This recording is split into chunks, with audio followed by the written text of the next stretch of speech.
ವಾಸು ಅಂತ ಬೆಂಗಳೂರಿಂದ ಕರೆ ಮಾಡ್ತೀರಾ, ಅವ್ರ ಸಮಸ್ಯೆ ಕೇಳೋಣ. ವಾಸು ನಮಸ್ತೆ, ತಮ್ಮ ಸಮಸ್ಯೆ ಹೇಳಿ. ಸರ್ ಏನಿಲ್ಲ, ನಮ್ದು ಲಿಂಗ ಬಂದಿ ಸ್ವಲ್ಪ ಬೆಂಡ್ ಇದೆ. ಆಮೇಲೆ ಮಾಡ್ತಾ ಮಾಡ್ತಾ ಏನಾಗುತ್ತೆ ಅಂದ್ರೆ ಬೆನ್ನು ನೋವು ಬರುತ್ತೆ. ಅದು ಏನಕ್ಕೆ ಅಂತ ಗೊತ್ತಿಲ್ಲ ಸರ್. ನೋಡಿ, ಬೆನ್ನೋವು ಇರೋದು ನಿಮ್ಗೆ ನರಗಳ ಒಂದು ದೌರ್ಬಲ್ಯ ಇರಬಹುದು, ಡಿಸ್ಕ್ಲೀಷನ್ ಏನಾದ್ರು ಆಗಿರ್ಬೋದು. ಅದನ್ನ ಒಂದ್ಸರಿ ಬೆನ್ನಿಂದ ಎಕ್ಸ್ರೇ ತೆಗೆಸಿ ಡಿಸ್ಕ್ ಏನಾದ್ರು ಪ್ರೊಲಾಪ್ಸ್ ಆಗಿದೆಯಾ ನೋಡ್ಕೊಳ್ಳಿ. ಮತ್ತು ಅಥವಾ ಮೂಳೆ ವೈದ್ಯರನ್ನ ಕಂಡು ನಿಮ್ಗೆ ಬೆನ್ನಿಂದ ಏನಾದ್ರು ಸಮಸ್ಯೆ ಇದೆಯಾ ನೋಡಿ. ಈ ಶಿಶ್ನ ಬೆಂಡ್ ಆಗಿರೋದಕ್ಕೆ ಒಂದು 3-4 ಚಿಕಿತ್ಸೆ ಇದೆ. ಅದರಲ್ಲಿ ಮೊಟ್ಟ ಮೊದಲನೇದು ಅಂದ್ರೆ ಒಂದು PRP ಇಂಜೆಕ್ಷನ್, ಪ್ಲಾಟ್ಲೆಟ್ ರಿಚ್ ಪ್ಲಾಸ್ಮಾನ ನೇರವಾಗಿ ಶಿಶ್ನಿಗೆ ಇಂಜೆಕ್ಟ್ ಮಾಡೋದ್ರ ಮುಖಾಂತರ ಯಾವ ಪಾಯಿಂಟ್ ಅಲ್ಲಿ ಫೈಬ್ರೋಸಿಸ್ ಆಗಿರ್ತದೆ, ನಾರ್ಗಂಟಾಗಿರ್ತದೆ, ಅದನ್ನ ಸರಿಪಡಿಸಬಹುದು. ಎರಡನೇದು ಟ್ರಾಕ್ಷನ್ ಅಂತಂದ್ರೆ ಶಿಶ್ನನ್ನ ಹಿಡಿದು ಜಗ್ಗದು, ಎಳೆಯೋದು.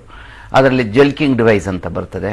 ಶಿಶ್ನವನ್ನ ವಿರುದ್ಧ ದಿಕ್ಕಿನಲ್ಲಿ ನಿಧಾನಕ್ಕೆ ಎಳಿತಾ ಹೋಗೋದ್ರ ಮುಖಾಂತರ ಅದನ್ನ ನೇರ ಮಾಡಬಹುದು.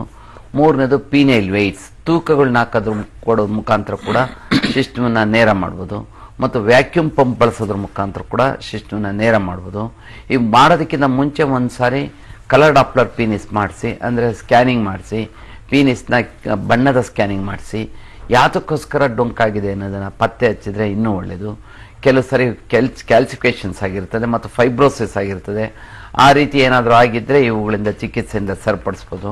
ಈ ಯಾವುದೇ ಚಿಕಿತ್ಸೆಗಳಿಗೆ ಅಂದ್ರೆ ನಾನು ಮೇಲೆ ಹೇಳ್ಕೊಂಡಂತ ಚಿಕಿತ್ಸೆಗಳಿಗೆ ಅದು ಸರಿಯಾಗದೆ ಹೋದ್ರೆ ಸಣ್ಣ ಶಸ್ತ್ರಚಿಕಿತ್ಸೆ ಮಾಡಿ, ಯಾವ ಜಾಗದಲ್ಲಿ ಕ್ಯಾಲ್ಸಿಫಿಕೇಶನ್ ಅಥವಾ ಫೈಬ್ರೋಸಿಸ್ ಆಗಿರ್ತದೆ ಅಥವಾ ಅಂದ್ರೆ ನಾರ್ಗಂಟು ಕಟ್ಟಿರ್ತದೆ ಮತ್ತು ಕಲ್ಲಾಗಿರ್ತದೆ, ಆ ಜಾಗದಲ್ಲಿ ಸಣ್ಣ ಶಸ್ತ್ರಚಿಕಿತ್ಸೆ ಮಾಡಿ ಅದನ್ನು ಸರಿಪಡಿಸ್ಬೋದು. ಏನೇ ಆಗಲಿ ಒಂದ್ಸರಿ ನೀವು ಕಲರ್ ಡಾಪ್ಲರ್ ಸ್ಕ್ಯಾನಿಂಗ್ ಪೀನಿಸ್ ಮಾಡಿಸಿ